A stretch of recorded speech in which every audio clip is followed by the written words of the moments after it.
Que a paz de nosso Senhor e Salvador Jesus Cristo esteja com você. Eu sou o pastor Rodrigo Figueiredo e estarei trazendo o estudo bíblico da Primeira Igreja Batista no Andaraí. E nós estamos refletindo nesse momento sobre o seguinte tema: doutrinas bíblicas, razões da nossa fé. E especificamente na aula de hoje falaremos sobre os artigos número 5 e 6 da Declaração Doutrinária da Convenção Batista Brasileira. Ou seja, falaremos sobre salvação e sobre eleição.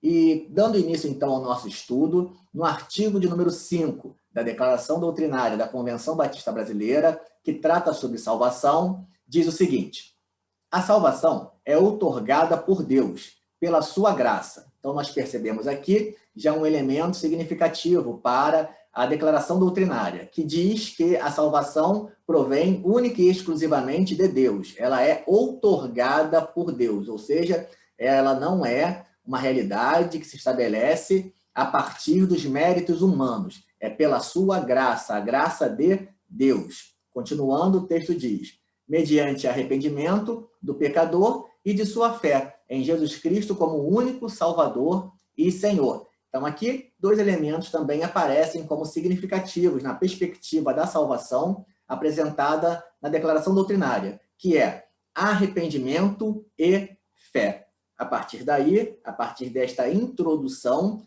a declaração doutrinária vai apresentar alguns pontos, tratando deste tema.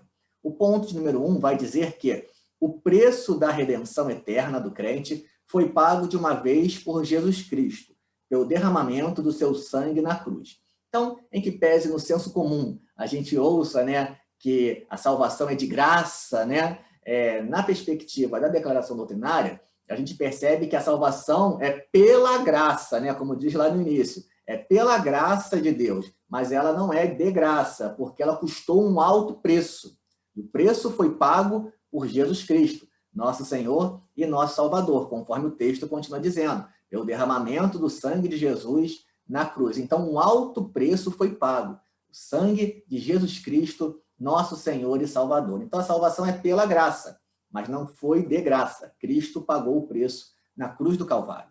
Ponto 2, vai dizer que a salvação é individual e significa a redenção do homem na inteireza do seu ser. Então, aqui, um outro ponto também que é significativo nesse sentido. A perspectiva de que o homem precisa, o ser humano precisa tomar a sua decisão individual. E não é porque alguém é salvo que necessariamente o seu filho também será um salvo. Num determinado momento, essa criança, ao crescer, ao se desenvolver, terá um momento em que ela também precisará tomar a sua decisão de fé, de arrependimento e fé diante do Senhor e Salvador Jesus Cristo. Então, a salvação ela é individual. Ponto 3, é um dom, um presente, um dom gratuito que Deus oferece a todos os homens. E aqui nós temos uma questão significativa na nossa declaração, porque ela apresenta uma perspectiva onde a expiação de Cristo, ou seja, o sacrifício de Cristo na cruz do Calvário, ele foi oferecido para todos os homens. Ou seja, Cristo morreu para trazer salvação a todos os homens, mesmo que essa salvação seja eficaz na vida daqueles que, por arrependimento e fé, reconhecem a Jesus Cristo como seu Senhor e seu Salvador. E aqui, então, a nossa declaração doutrinária da Convenção Batista Brasileira, ela se aproxima de uma perspectiva soteriológica, ou seja, uma perspectiva de salvação apresentada no arminianismo. Então, aqui a gente percebe um ponto onde a declaração doutrinária da Convenção Batista Brasileira ela se aproxima nesse ponto do arminianismo, por entender que a expiação, o sacrifício de Cristo na cruz foi por todos os homens, mesmo que eficaz na vida daqueles que, com arrependimento e fé, reconhecem a Jesus Cristo como Senhor e Salvador. Numa outra abordagem, numa outra possibilidade de compreensão dessa questão, existe o calvinismo. O calvinismo vai entender que a expiação de Cristo na cruz não foi por todos os homens, e somente por aqueles que são os eleitos, aqueles que foram eleitos para a salvação. Então, são duas perspectivas distintas. uma trazendo uma expiação para todos os homens, o arminianismo, e que é o ponto que se aproxima da nossa declaração doutrinária, e a outra perspectiva calvinista, que entende que a expiação foi particular para os eleitos, o que se distancia da proposição feita na declaração doutrinária nesse ponto que estamos abordando agora. Mais à frente, eu falarei um pouco melhor sobre arminianismo e sobre calvinismo. Mas é interessante desde já, na leitura da declaração, a gente já ir percebendo essas diferenças de propostas soteriológicas, ou seja, sobre a questão da salvação. E o texto continua, então, dizendo que é um dom gratuito, né, a salvação, que Deus oferece a todos os homens, e que compreende a regeneração, a justificação, a santificação e a glorificação. Então, a partir daqui, nós iremos perceber o que cada um desses elementos que compreendem a salvação, ou seja, regeneração, justificação, santificação e glorificação, o que cada um deles querem dizer. E a nossa declaração vai nos explicar, começando pela regeneração. E diz que a regeneração é o ato. Então, a gente percebe aqui a regeneração sendo colocada como ato. Outros pontos nós veremos que serão colocados como processo. Tá? Então, ato, processo. Regeneração é ato. É o ato inicial da salvação, em que Deus faz nascer de novo, ou seja, esse momento da conversão, como popularmente nós falamos.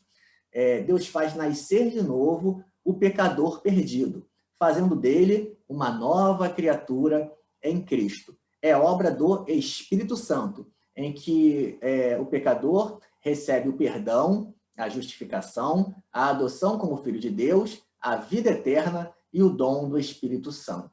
Nesse ato, o novo crente é batizado no Espírito Santo. É por ele selado para o dia da redenção final e é liberto do castigo eterno dos seus pecados. Então, além de argumentar aqui sobre a regeneração, como esse ato inicial da salvação, ele traz a obra do Espírito Santo na vida do crente, convencendo o mesmo do pecado, da justiça e do juízo, né? E coloca que nesse momento em que a pessoa ela é regenerada, ela experimenta a salvação a partir desse ato inicial, ele vai dizer que nesse momento a pessoa é batizada no Espírito Santo. Nós não iremos, na aula de hoje, aprofundar sobre esse tema do batismo no Espírito Santo. Porém, é significativo aqui já essa afirmação na declaração doutrinária, dizendo que os batistas entendem, os batistas da Convenção Batista Brasileira, entendem sobre o batismo no Espírito Santo também, indicando que o batismo no Espírito Santo ocorre no momento da regeneração, né, no ato inicial da salvação para os batistas. Existirão outras compreensões, como, por exemplo, a compreensão dos nossos irmãos pentecostais, que vão entender que o batismo no Espírito Santo não ocorre nesse ato inicial da salvação, que é a regeneração. Vão entender que o batismo no Espírito Santo é uma segunda bênção, que ocorre posteriormente à regeneração. Então, é uma outra proposta. Os batistas da Convenção Batista Brasileira entendem que o batismo no Espírito Santo ocorre na regeneração, quando o crente, então, ele é batizado pelo Espírito Santo de Deus. Então, mais sobre o batismo no Espírito Santo será abordado em outro vídeo, em outra aula, no outro momento. Por aqui fica a afirmação de que os batistas creem que o batismo no Espírito Santo ocorre no momento da regeneração. Regeneração que é o ato inicial da salvação, quando a gente nasce de novo. E aí continua argumentando a declaração doutrinária. Há duas condições para o pecador ser regenerado: arrependimento e fé, conforme nós já havíamos comentado naquela introdução ao tema da salvação. O arrependimento implica a mudança radical do homem interior, por força do que ele se afasta do pecado e se volta para Deus. A fé é a confiança e a aceitação de Jesus Cristo como Salvador e a total entrega da personalidade a ele por parte do pecador. Nessa experiência de conversão, o homem perdido é reconciliado com Deus, que lhe concede perdão, justiça e paz. Então, popularmente, nós chamamos, né, de conversão, essa experiência do homem que se volta para Deus, se entrega para Deus, é regenerado por Deus, nasce de novo, torna-se nova criatura. E para os tradicionais, é batizado no Espírito Santo nesse momento.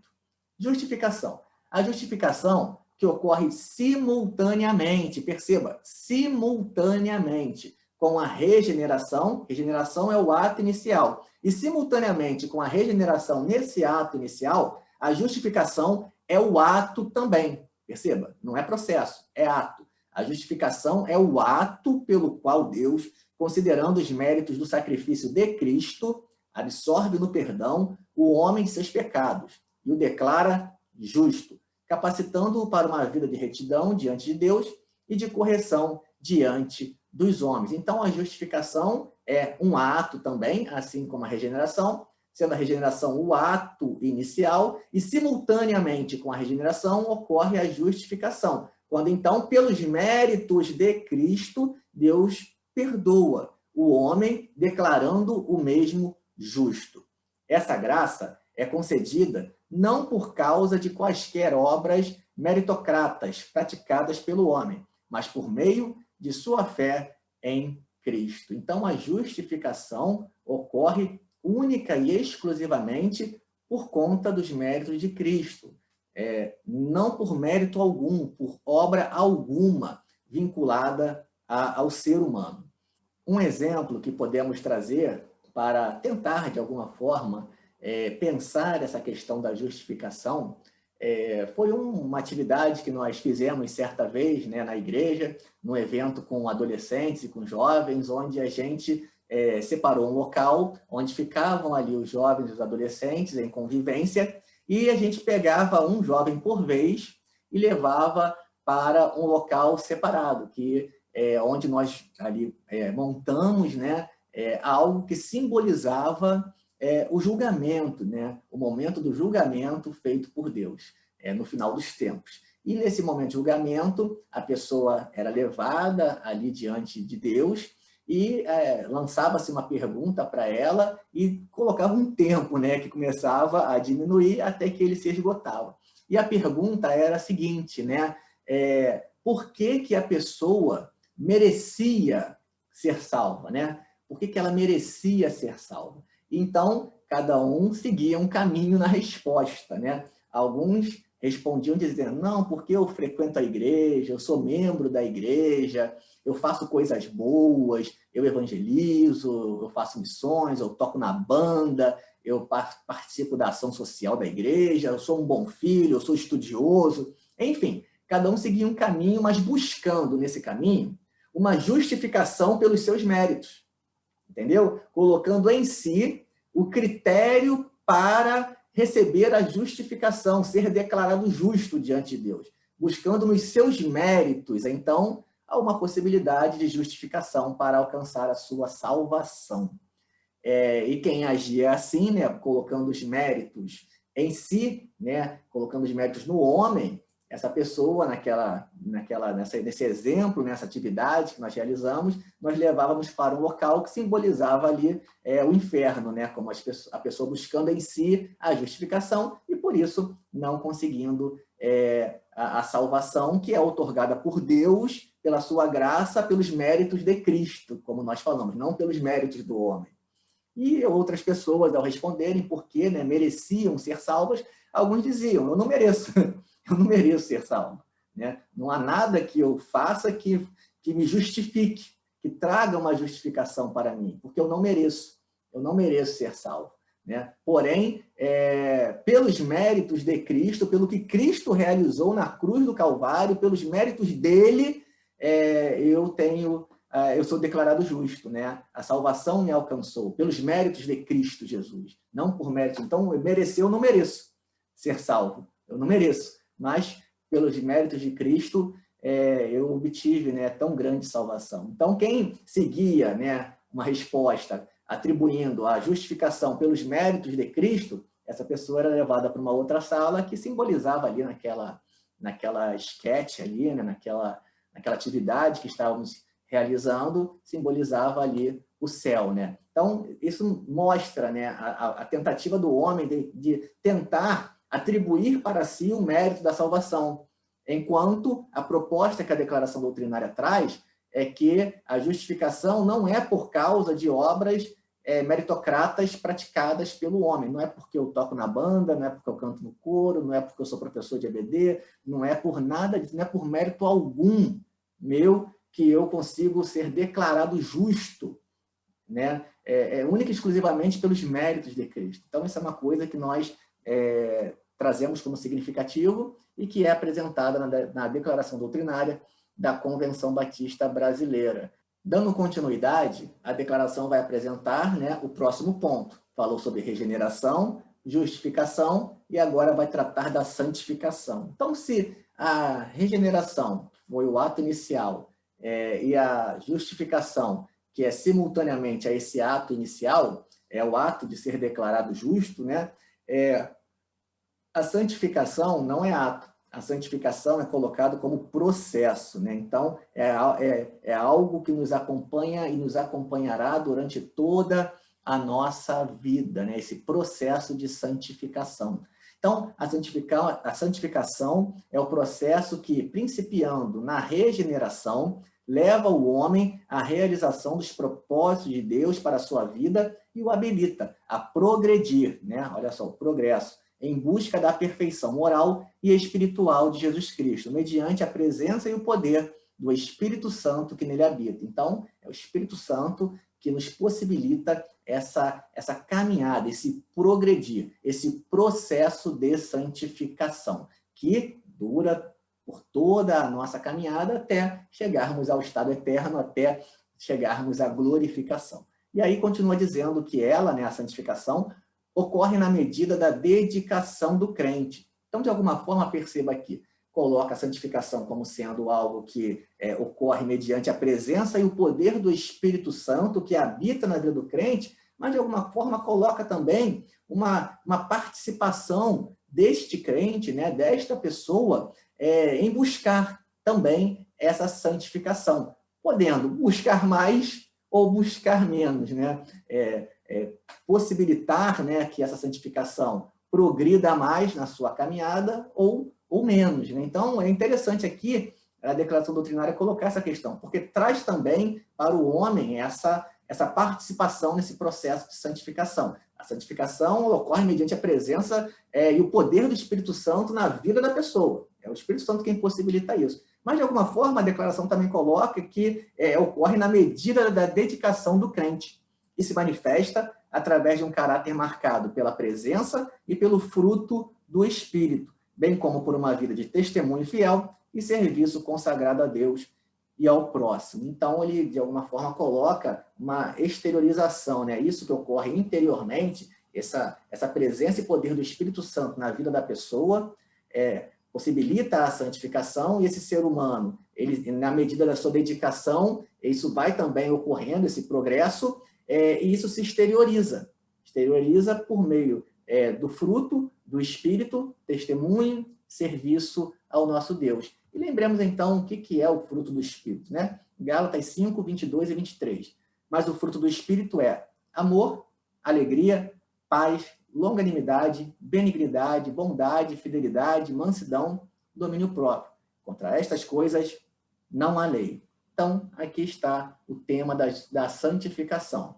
E, por fim, chegamos ao momento final. Então, se a regeneração é o ato inicial, simultaneamente com a regeneração ocorre a justificação. A partir daí, vivemos um processo de santificação, chegaremos no momento final. Qual é o momento final? A glorificação. A glorificação é o ponto culminante da obra da salvação. É o estado final, permanente, da felicidade dos que são redimidos pelo sangue de Cristo. Então, é um momento final no que tange à salvação. Inicialmente, regeneração, simultaneamente a justificação, um processo de santificação, até o momento final da nossa glorificação junto ao nosso Senhor. Então, regeneração, justificação, santificação e glorificação são os termos que compreendem a salvação, conforme a declaração doutrinária da Convenção Batista Brasileira. Artigo de número 6. Eleição.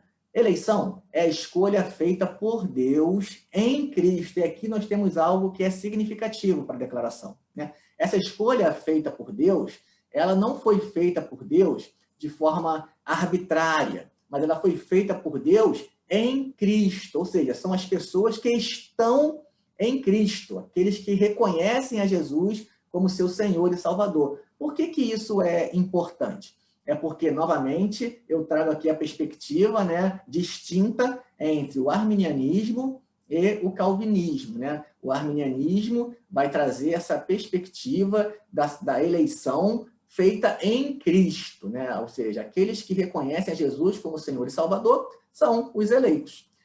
A perspectiva calvinista, ela vai estabelecer que essa eleição, ela foi feita por Deus, né?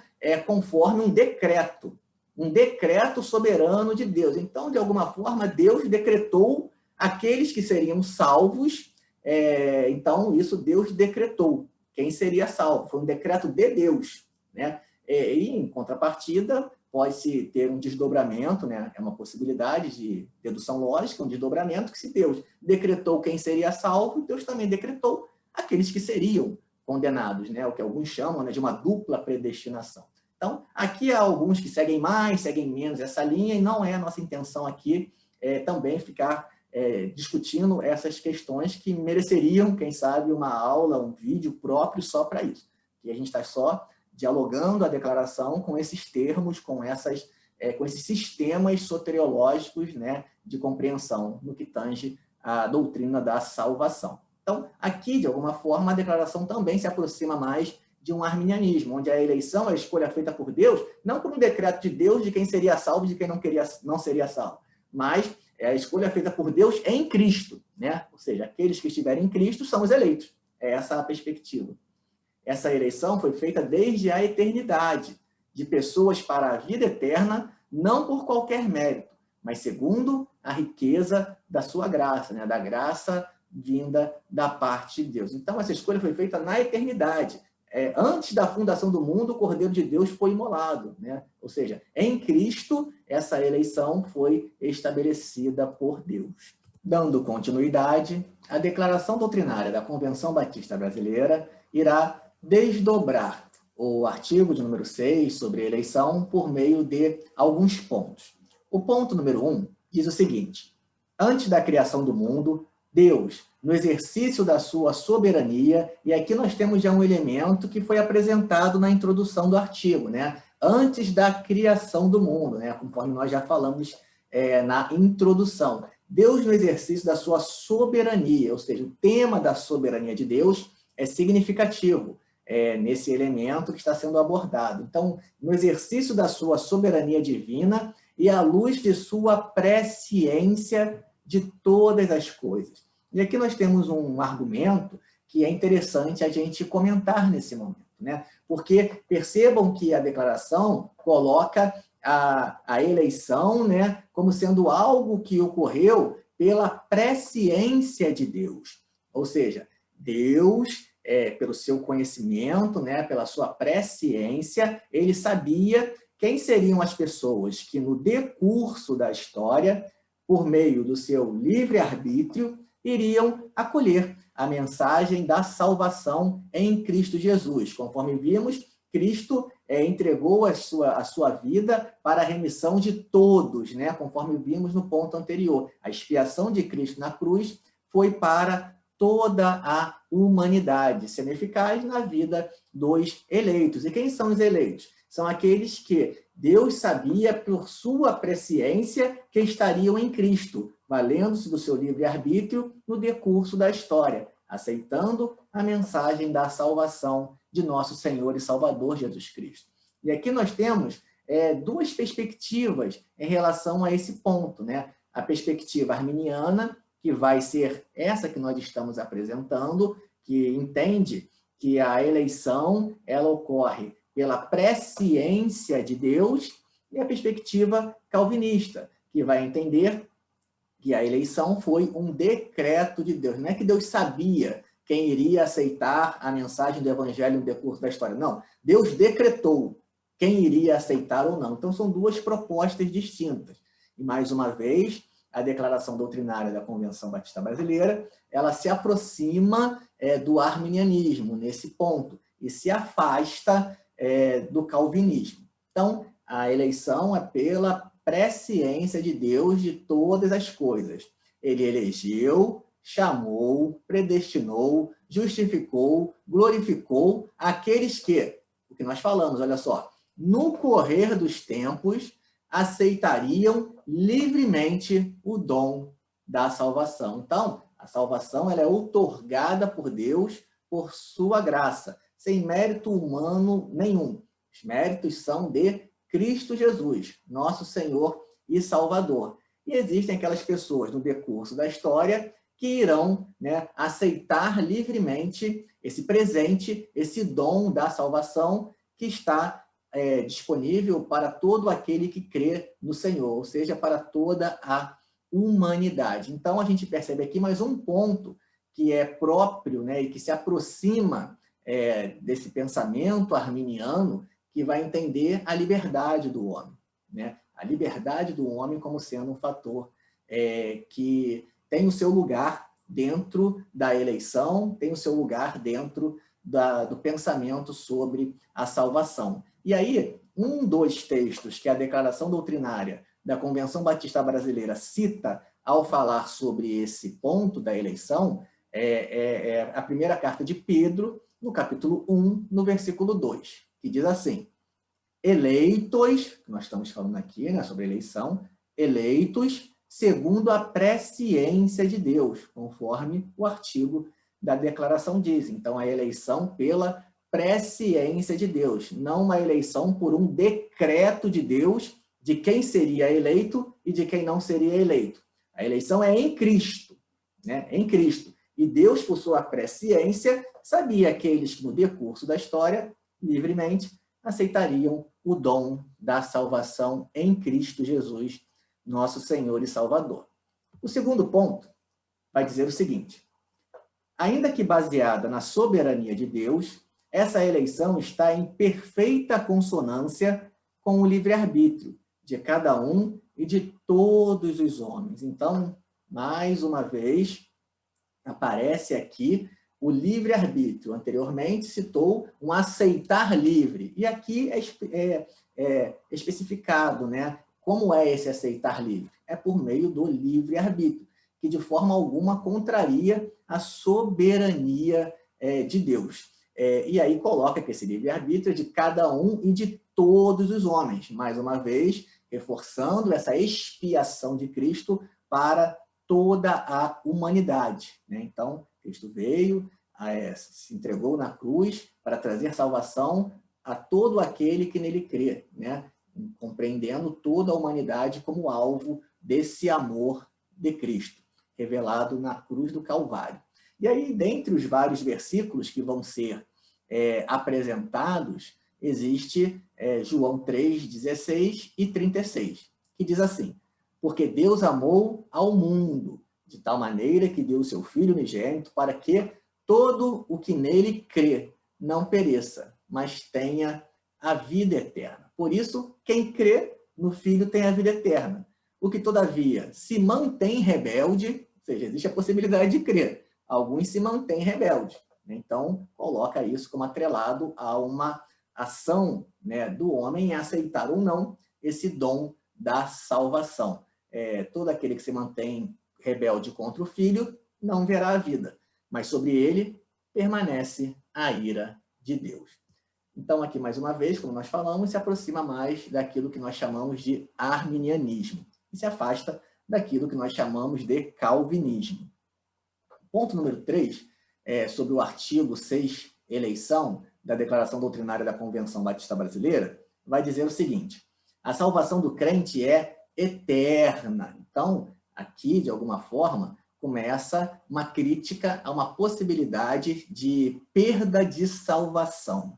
Então, a declaração afirma que, a partir do momento em que você entregou a sua vida a Jesus, ou seja, você experimentou a regeneração, que é o ato inicial da salvação, como nós falamos, que simultaneamente ocorre a justificação, você é declarado justo pelos méritos de Cristo, você inicia um processo de santificação até chegar na glorificação. O texto vai dizer que essa salvação do crente ela é eterna. Os salvos perseveram em Cristo e estão guardados pelo poder de Deus. Então, aqui nós temos a dimensão da perseverança dos salvos. Então, aquele que está em Cristo vai perseverar nessa fé, por quê? Porque ele está inserido num contexto onde existem diversos elementos maravilhosos que possibilitam a essa pessoa perseverar na salvação. Porque a salvação não é pelo mérito dele, a salvação é pelos méritos de Cristo. E, de alguma forma, quando você estabelece uma perda de salvação, você, de alguma forma, está colocando o critério de salvação em você. Como se, de alguma maneira, você pudesse colocar o seu mérito como um empecilho para a salvação. E não colocar os méritos de Cristo acima de você. Então, a gente volta àquele argumento que nós falamos anteriormente. São os méritos de Cristo. E, de alguma forma, para a declaração doutrinária, né, ela traz essa noção de que pensar numa perda de salvação é, de alguma forma, pensar nos méritos do homem, que pode cair e, por conta disso, perder a salvação. Então, os batistas não pensam assim. Eles pensam que o cristão ele vai perseverar. Perseverar e ele estará guardado pelo poder de Deus. E aí, dentre os versículos que vão ser apresentados, existe esse, né, de 1 João 2,19, que diz: eles saíram de nosso meio, entretanto não eram dos nossos, porque se tivessem sido dos nossos, teriam permanecido conosco. Todavia, eles se foram, para que ficasse manifesto que nenhum deles é dos nossos. Então, os cristãos vão perseverar. Então, a declaração doutrinária agora, ela critica um pensamento de perda de salvação.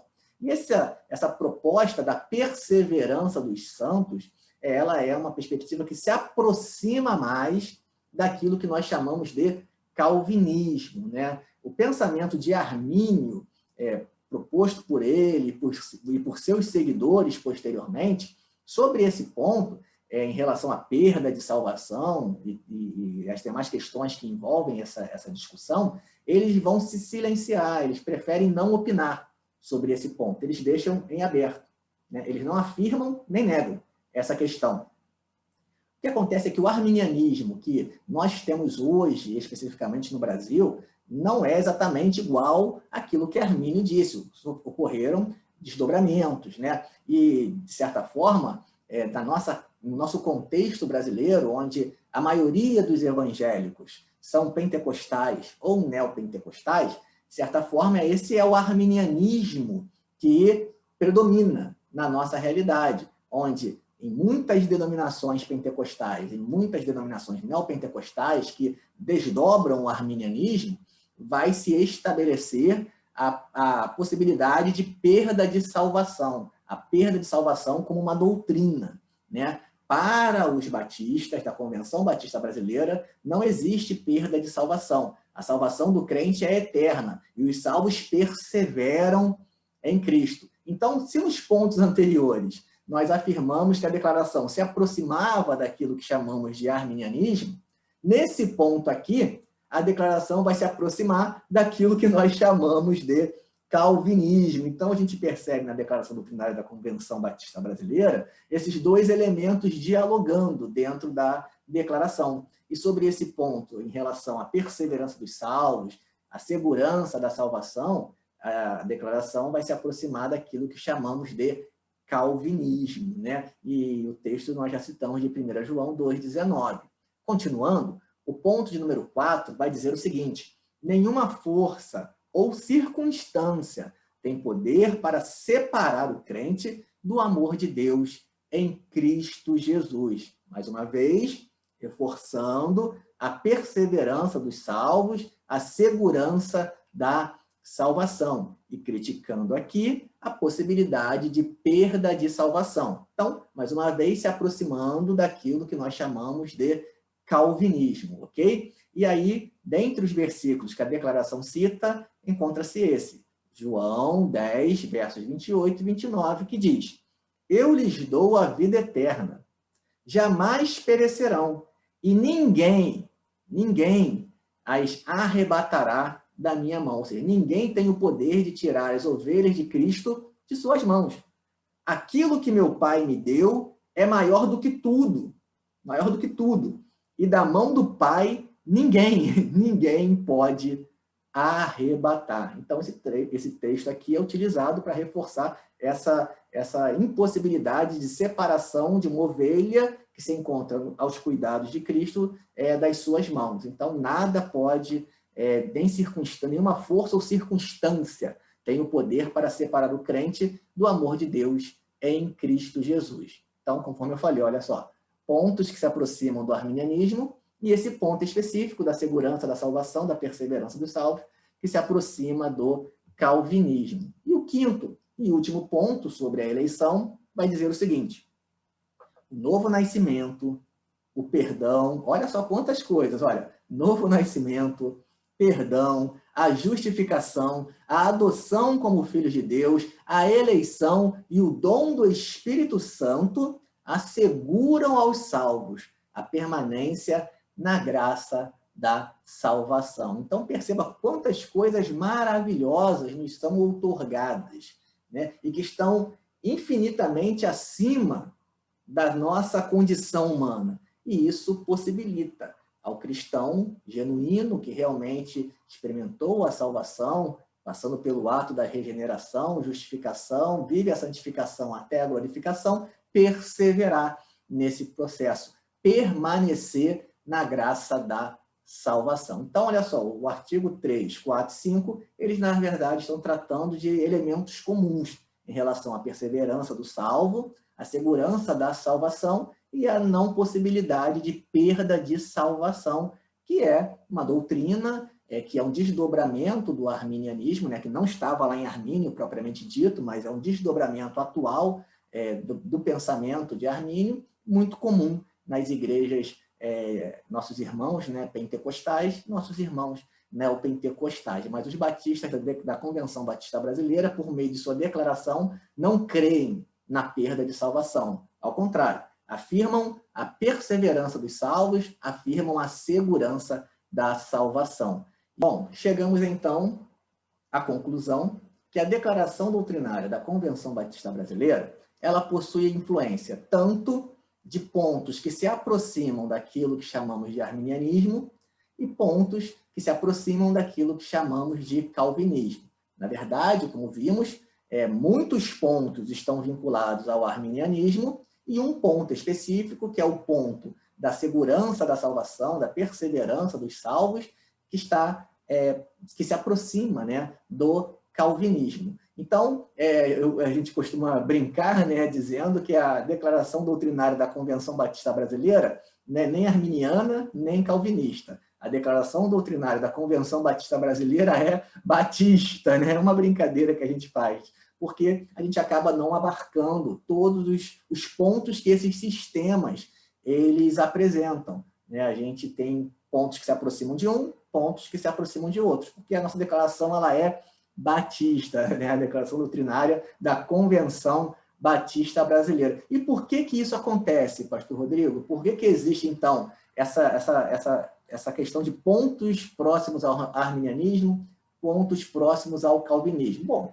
em primeiro lugar, numa resposta mais devocional, né, seria porque os batistas prezam o texto bíblico. Então, no estudo do texto bíblico, eles chegam à conclusão de que pontos do arminiano estariam corretos e pontos do calvinismo estariam corretos, pela primazia não dos sistemas teológicos, mas pela primazia da palavra de Deus. Então, tem coisa correta aqui, tem coisa correta aqui. Não haveria dificuldade, porque o argumento não está no sistema em si, mas sim na palavra de Deus. Então, numa resposta mais devocional, eu colocaria a primazia da Bíblia na reflexão dos batistas sobre esse ponto. Mas existe também uma questão histórica, né, na história dos batistas, e que levou também a essas influências estarem presentes na denominação batista, né? Então, assim, na história dos batistas, eles, num dado momento, saem da Inglaterra, né, um grupo de separatistas ingleses,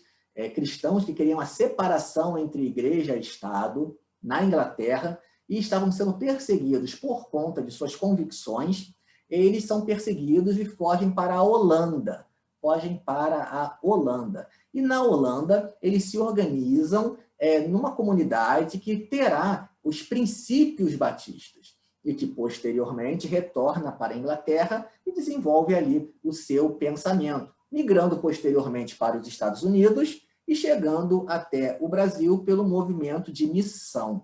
Pois bem, quando eles vão para a Holanda, está ocorrendo na Holanda a proposta de um pensamento sobre a salvação que tinha uma divergência sobre o pensamento que era estabelecido na época. Né? A época pensava-se a salvação dentro das igrejas reformadas na perspectiva de João Calvino. Né? Percebam aqui a imagem de Calvino e a imagem de Armínio. E percebam que Calvino ele é anterior a Armínio. E percebam que eles nem convivem num tempo comum, já que Calvino falece em 64 e Armínio nasce em 60. Ou seja, quando Calvino faleceu, Armínio tinha só 4 anos de idade. Então, de certa forma, o pensamento de Calvino estava estabelecido e Armínio traz, então, a sua proposta, a sua visão sobre a questão da salvação, indicando algumas críticas sobre o pensamento de Calvino. E isso está ocorrendo aonde? Na Holanda, justamente no local para onde esses separatistas ingleses, que vão dar origem ao movimento batista, estão buscando refúgio.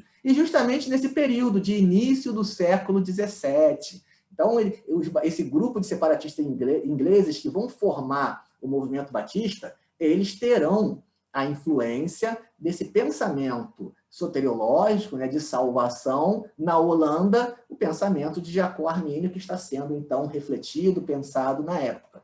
Então, nós teremos um primeiro grupo de batistas ali formados e que depois voltam para a Inglaterra, saem da Holanda e vão para a Inglaterra, que são batistas próximos ao arminianismo, né? E por isso entendem que a expiação de Cristo, né? Que a expiação de Cristo na cruz foi por toda a humanidade e que a eleição ela é condicional, é estarmos em Cristo, né? Por isso vai-se entender que a graça é resistível, porque a pessoa, por meio do seu livre-arbítrio, acolhe esse dom da salvação ou não, ou se mantém rebelde, né? Conforme nós vimos anteriormente. Então, esses batistas que vão seguir uma proposta mais próxima ao arminianismo vão ser chamados de batistas gerais. Por que batistas gerais?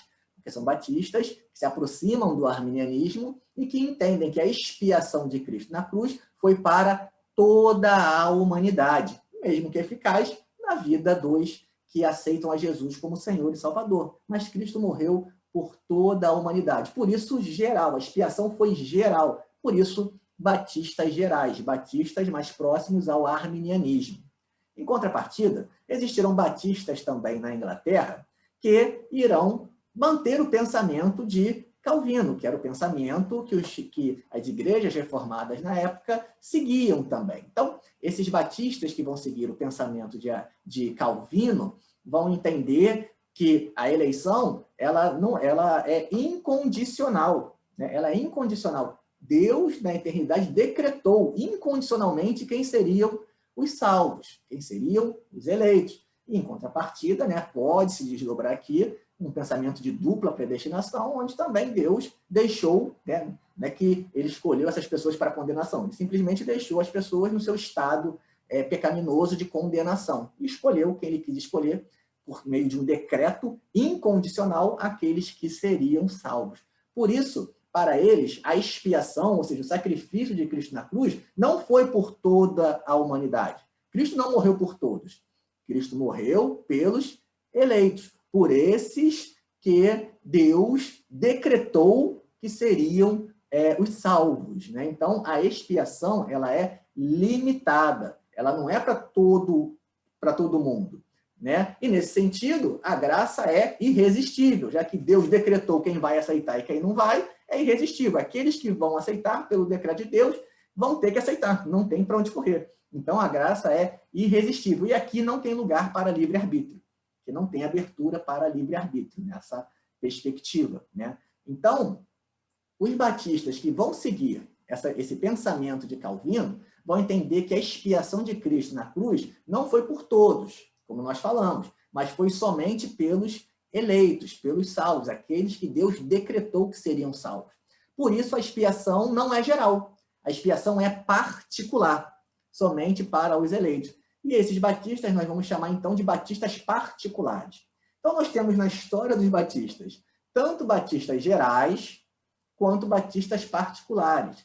Tanto batistas que mais se aproximam do arminianismo, quanto batistas que mais se aproximam do calvinismo, faz parte da nossa história. E esses grupos de batistas vão se aproximar num dado momento, vai fazer parte da história, esses pensamentos caminhando na formação, na construção de uma identidade batista. Esses batistas na Inglaterra posteriormente vão para os Estados Unidos, e dos Estados Unidos vêm para o Brasil por meio dos movimentos do protestantismo de missão, que chega no Brasil no século XIX, na metade do século XIX, e aqui vão se estabelecer no Brasil. E por isso nós teremos influência na nossa história dos batistas, tanto de batistas arminianos, quanto de batistas calvinistas. E nós percebemos isso, inclusive, na nossa declaração doutrinária atual, né? Na nossa declaração doutrinária da Convenção Batista Brasileira atual, onde nós temos pontos em termos da salvação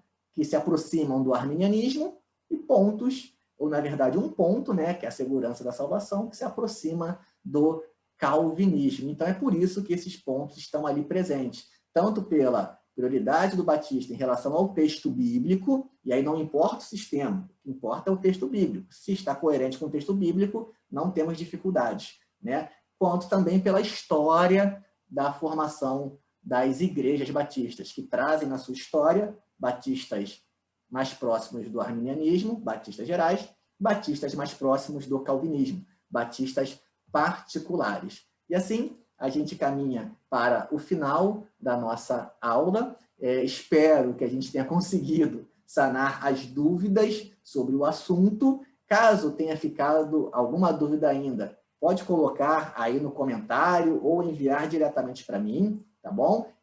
No grupo de WhatsApp da igreja, que a gente vai estar aqui à disposição para responder na medida do possível, ok? Então, vamos colocar algumas perguntas aqui só para concluir. O que diz a declaração doutrinária da Convenção Batista Brasileira sobre a salvação? A salvação é outorgada por Deus, então é Deus. O critério central, né, a fonte da salvação é Deus, nunca o homem. Então, ela é outorgada por Deus pela sua graça, mediante arrependimento do pecador e da sua fé em Jesus Cristo como único Salvador e Senhor. Conforme a declaração doutrinária da Convenção Batista Brasileira, a salvação é um dom gratuito que Deus oferece a todos os homens, né? A expiação geral, e que compreende a regeneração, que é o ato inicial, né? A conversão, a justificação, que simultaneamente com esse ato inicial da regeneração, o homem é declarado justo, a santificação, que não é ato, é processo, um processo de santificação durante a vida do crente, até chegarmos à glorificação, que é o momento final que compreende a salvação. 3. O que diz a declaração doutrinária da Convenção Batista Brasileira sobre a eleição? Eleição é a escolha feita por Deus em Cristo, né? Em Cristo, isso aqui é importante. Desde a eternidade, de pessoas para a vida eterna, não por qualquer mérito, mas segundo a riqueza de sua graça. Então, não tem mérito humano nenhum. É pela graça de Deus, né? E reforçando o tema em Cristo. E algumas palavras são importantes para entender o que a nossa declaração diz sobre eleição. A soberania de Deus, Deus é soberano, e em sua presciência, ele sabia quem seriam as pessoas que, no decurso dos tempos, aceitariam livremente, por meio do seu livre-arbítrio, o dom da salvação. E aí é o texto lá de Pedro que nós citamos, né? Eleitos segundo a presciência de Deus, né? Então, a salvação seria para todos os homens, uma expiação geral, e os pontos que nós entendemos mais próximos do calvinismo, que é a perseverança, a salvação, a segurança da salvação. E a declaração doutrinária da Convenção Batista Brasileira é arminiana ou é calvinista, né? O que é a nossa declaração doutrinária? Ela possui pontos que mais se aproximam do arminianismo e possui pontos um ponto específico, né, que mais se aproxima do calvinismo, que é a perseverança dos santos, a segurança da salvação. E nós já verificamos o porquê. Porque, prioridade, né, a primazia do texto bíblico, então não importa qual é o sistema, se o sistema diz algo que nós entendemos como bíblico, temos dificuldade nenhuma de nos aproximar. E também pela história dos batistas, que congrega, né, batistas gerais, mais próximos do arminianismo, batistas particulares, mais próximos do calvinismo. Então, a nossa declaração não é nem arminiana e nem é calvinista. Ela se aproxima dos dois grupos, né? E a declaração, conforme nós brincamos, então, se ela não é nem arminiana e nem calvinista, ela tem pontos dos dois, então ela é uma declaração batista, como nós brincamos, né? Então, é uma declaração doutrinária batista. E assim a gente encerra a nossa aula de hoje, doutrinas bíblicas, razões da nossa fé, quando falamos sobre o artigo de número 5, salvação, e o artigo número 6, eleição. Espero que tenhamos contribuído para o seu conhecimento sobre o assunto e, principalmente, que possamos ter a certeza da nossa salvação em Cristo Jesus, nosso Senhor e Salvador, por meio do nosso arrependimento e por meio da fé, do senhorio de Cristo sobre nossas vidas, entregando as nossas vidas ao cuidado do nosso Senhor e Salvador, Jesus Cristo. Fiquem todos na paz e que Deus a todos abençoe.